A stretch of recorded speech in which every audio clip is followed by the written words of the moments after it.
Hello दोस्तों, आज की कहानी है माँ और बेटी की दुख भरी कहानी। एक समय की बात है, एक सीमा नाम की लड़की अपने माता पिता के साथ रहती थी। वह अपने माता पिता की इकलौती बेटी थी। उसके माता पिता उससे बहुत प्यार करते थे, इसलिए वह जो भी मांगती उसे लाकर देते थे। उसके पिता इतने ज़्यादा पैसे नहीं कमा पाते थे, लेकिन फिर भी वह अपनी बेटी की हर इच्छा पूरी करते थे। एक दिन सीमा ने अपने पापा से कहा कि पापा, मेरी चप्पल पुरानी हो गई है, क्या आप मेरे लिए नई चप्पल लाओगे? पिता ने अगले दिन नई चप्पल लाने का वादा किया। पिता अगले दिन नई चप्पल लेकर आए। सीमा नई चप्पल देख बहुत खुश हुई और चप्पल पहनकर पूरे दिन मोहल्ले में उछल कूद करती रही। शाम को वह घर आई और चप्पल उतारकर सो गई। अगली सुबह सीमा वह चप्पल नहीं पहनती है और अपनी पुरानी चप्पल पहनकर खेलने चली जाती है। मम्मी से कहकर जाती है कि मम्मी, मुझे ये चप्पल पसंद नहीं है, मैं अपनी पुरानी चप्पल ही पहनूंगी।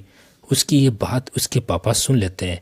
इतने में सीमा बाहर खेलने भाग जाती है। सीमा के पिता उसके पीछे गए और उसे अपने पास बुलाकर कहा कि बेटा, अगर तुम्हें नई चप्पल नहीं पहनी थी तो तुमने क्यों मंगवाई और तुमने उसे कल पूरे दिन पहनकर रखा।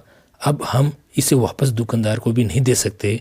सीमा कहती कि पापा, मैंने ये चप्पल मम्मी के लिए मंगवाई थी क्योंकि उनकी चप्पल टूट गई है और वह खर्चे के डर से कभी अपने लिए नई चप्पल नहीं मांगती है, इसलिए मैंने वह चप्पल कल पूरे दिन पहनकर रखी ताकि मम्मी उसे वापस करने का न बोल सके। अपनी बेटी की ये बात सुनकर पापा बहुत गर्व महसूस करते हैं और दरवाजे पर खड़ी मम्मी भी बेटी की बात सुन रही थी।